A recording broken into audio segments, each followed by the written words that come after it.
ação da relação entre a Igreja Católica e a sociedade brasileira. Isso tem a ver com a forma como a Igreja Católica se comunica com as novas gerações?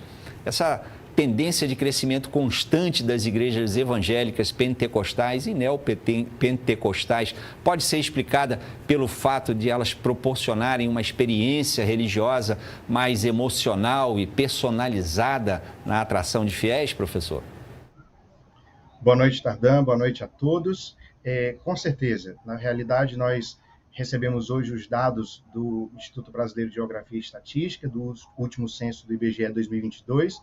Eram 3 anos que estávamos aguardando esses dados e eles trouxeram assim, informações reveladoras para a gente sobre a transição religiosa no Brasil. Como você já destacou muito bem, a gente tem continuidades e descontinuidades nesse processo.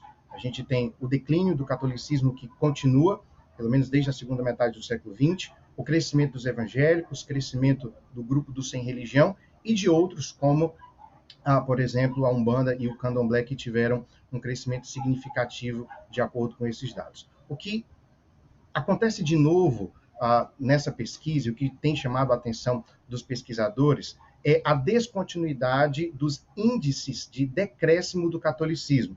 Então, o catolicismo vinha caindo de 2000 para 2010, mais ou menos 9 pontos. E agora, os dados do IBGE vão revelar, portanto, que de 2010 a 2022, esse número vai para a casa de 8,4%. Então, houve uma desaceleração desse processo de diminuição.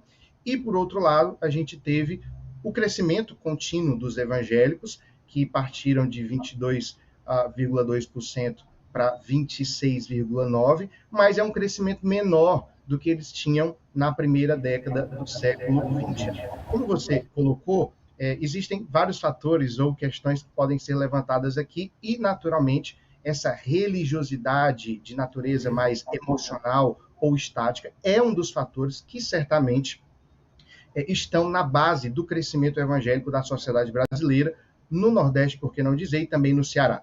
É claro que essa espiritualidade emocional, ela também está associada ou relacionada com a maior capilaridade que as igrejas evangélicas têm, sobretudo nas regiões de periferia das nossas metrópoles urbanas. Mais do que qualquer outro grupo religioso, os evangélicos, sobretudo os evangélicos pentecostais, eles têm essa capacidade de inserção no contexto das grandes favelas, das periferias, as vielas das nossas cidades, onde nós temos, proporcionalmente, o maior número de templos e de população que se declara religiosa. É claro que a Igreja Católica tem uma contrapartida, o movimento carismático católico, por exemplo, é uma das frentes de natureza, vamos dizer assim, emocional, de uma religiosidade mais emotiva e estática, que faz frente aos evangélicos. Mas, de uma maneira em geral, os evangélicos, os pentecostais, ainda têm uma predominância no que diz respeito, nesses últimos anos, ao crescimento no processo de transição religiosa do Brasil.